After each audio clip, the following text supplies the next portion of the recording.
Hey there YouTubers, Chris Thompson here. Today I thought I'd share another Little People Big Dreams book of Hans Christian Andersen, a boy who wrote fairy tales.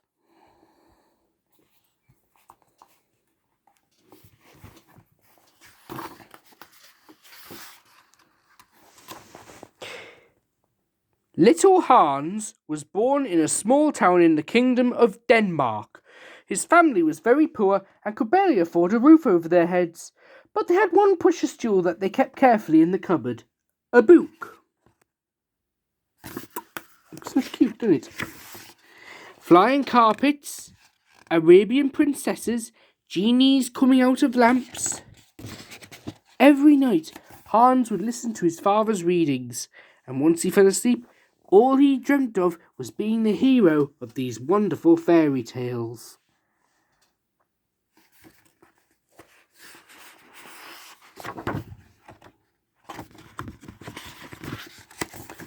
He was eager to learn how to read and went to school for some time. But when his father passed away, Hans had to quit and take a job as a weaver's apprentice. It was not the exciting life he had imagined.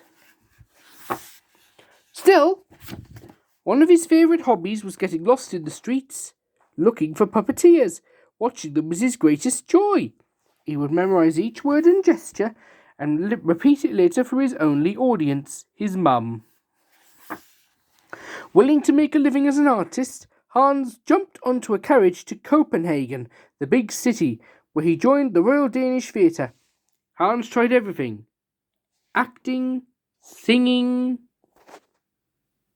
dancing, but all he got was a role as a troll. Typical. Locked in his tiny room, waiting for someone to offer him another role, Hans spent his free time writing. One day, he showed one of his stories to the theatre director. It was full of misspellings, but he found it just delightful. Hans didn't earn any money from that first story, but something better, a chance to go back to school and learn to write Danish properly. He was the oldest student in his class, but he knew it's never too late if you really want to learn.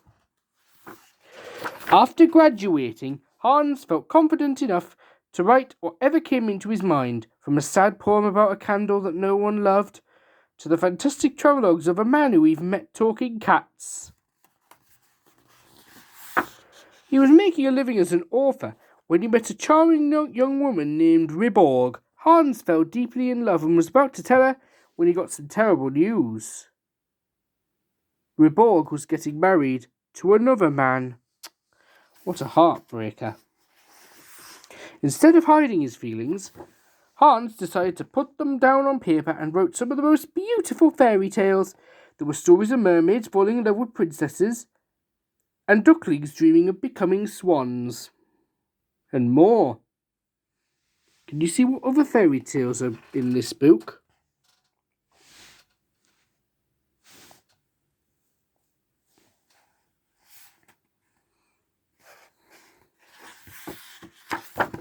His tales became so popular that every night kids all over Europe read them.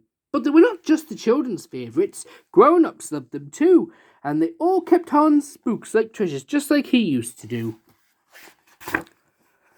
The stories lived forever, not only in books, but in plays, ballets, and movies. But Hans' highest honour was that every 2nd of April, the day of his birthday, kids all over the world now celebrate Children's Book Day.